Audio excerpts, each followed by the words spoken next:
চলো বন্ধুরা প্রথমে ভিডিওটা দেখে আসি, তারপরে দুষ্টু পোলাপানের করা ফানি কমেন্টগুলো পড়বো। তো লেটস গো। বলেন কি? আমি সৎ থাকবো, আপনি আমাকে ঠকাবেন, আমি আল্লাহ আমাকে জিতাই দিবে, তাহলে আপনি ঠকেন। चलिए शुरू करते हैं। মেয়েদেরকে বলতেছি তোমাদের জন্য জান্নাতের হুর আসছে, তাড়াতাড়ি নিয়ে যাও, পরে নাও পেতে পারো। আপু আপনার সামনে হেডলাইট বন্ধ করেন, ছেলেদের সমস্যা হচ্ছে। যাক অনেকদিন পরে একটা ইমানদার ব্যক্তি পাওয়া গেল। ভাই ওজু সারা দেখলাম, আমার কি পাপ হবে? তে প্রভু আমাকে গালি নিয়ন্ত্রণ করার তৌফিক দান করুন। জান্নাত থেকে আসা এক পরী।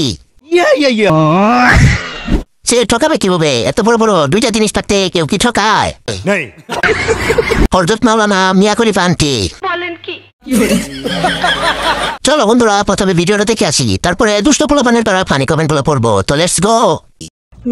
নতুন নতুন প্রেমে পড়লে গার্লফ্রেন্ডের মতো শরবতের মতো লাগে, নতুন নতুন প্রেমে পড়লে বয়ফ্রেন্ডের বুকেও কেকের মতো লাগে, নতুন নতুন প্রেমে পড়লে কচি ডাবগুলো খাইতে ইচ্ছে করে। ঠিক বলেছো। বলেন কি? নতুন নতুন প্রেমে পড়লে বয়ফ্রেন্ডের মধুর মতো লাগে, নতুন নতুন প্রেমে পড়লে বয়ফ্রেন্ডের ওইটাও ললিপপের মতো লাগে। ঠিক বলেছো। বলেন কি? নতুন নতুন প্রেমে পড়লে বয়ফ্রেন্ডের পাদও বিরিয়ানির মতো গন্ধ লাগে। নিঃসন্দেহে তুই ঠিক কথা বলেছিস।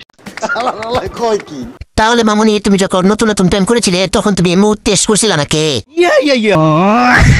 চলো বন্ধুরা প্রথমে মোটামুটি আবার ভিডিওটা দেখে আসি, তারপরে দুষ্ট পোলাপানের করা ফানি কমেন্টগুলো পড়বো। তো লেটস গো।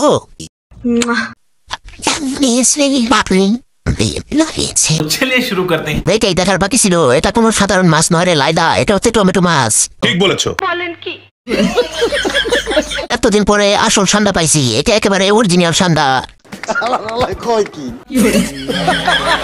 ও মায়া মায়া গো, কত সুন্দর মিলছে দেখি। ঠিক বলেছো। আজকে বিশ্বাস করলাম টিকটকের ফিল্টার কখনো মিথ্যা বলে না। নিঃসন্দেহে তুই ঠিক কথা বলেছিস। ফিল্টারের পূর্ণতা পাইছে এতদিন পরে। বলেন কি?